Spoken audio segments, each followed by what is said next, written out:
Planned Parenthood's Catholic supporters. Next on the American Life League Report.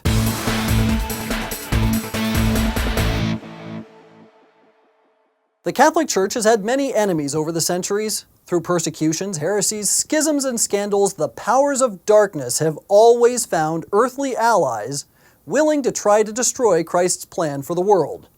At one time it was the Romans. In another age it was the Muslims. Today, Planned Parenthood is carrying on the work of killing and ruining souls. Its very existence stands in direct opposition to Catholic teaching. It corrupts children with its promiscuity-promoting sex education programs. It distributes every variety of birth control.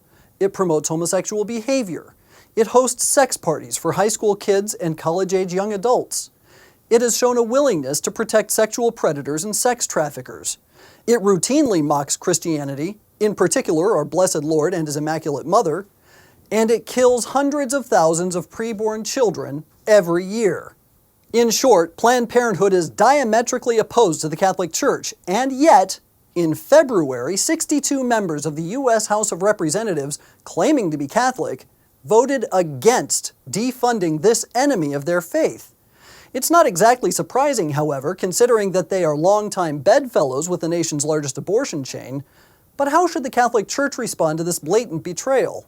Well, in 1738, the secret society known as Freemasonry was declared an enemy of the Church, and any membership or promotion of it resulted in automatic excommunication. In 1931, the Catholic Conference of Germany excommunicated all active members of the Nazi Party. And in 1949, Pope Pius XII issued a decree that announced the excommunication of all Catholics who vote for, affiliate with, write for, or otherwise promote communists and communist materialism. These are three prime examples of the Catholic Church dealing with Catholics who collaborate with, promote, and defend enemies of Christ. And Planned Parenthood is just as much an enemy of the Catholic Church as these three institutions. And if you're still skeptical that Planned Parenthood is an enemy of the Catholic Church, just listen to what Margaret Sanger, the founder of Planned Parenthood, had to say about the church in this 1957 interview with Mike Wallace. You say that originally the opposition was in all law, and you have to fight against that. Today your opposition stems mainly from where? From what source? Well, I think that the opposition is mainly from the hierarchy of the Roman Catholic Church. Of the Church. Well, now Hierarchy. Of the hierarchy of the Church.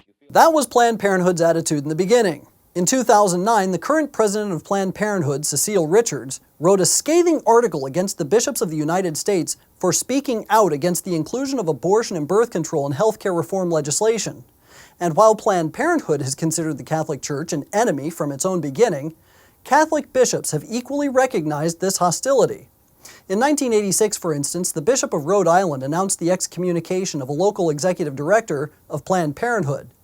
10 years later, Bishop Bruskowitz announced the excommunication of all members of Planned Parenthood in the Diocese of Lincoln, Nebraska. Right now, we have a very real chance at ending Planned Parenthood's federal funding, and those Catholic politicians who are voting to continue the funding of Planned Parenthood are aiding and abetting a professed enemy of the Catholic Church. And while excommunication may seem harsh and extreme, it has historically been one of the Church's most effective means for correcting wayward kings and princes. For American Life League, I'm Michael Hitchborn. American Life League's projects, like the video you just watched, are made possible through the generous contribution of our donors who believe in the sanctity of life and human personhood. Consider supporting our work. Visit us at all.org today and click the donate button.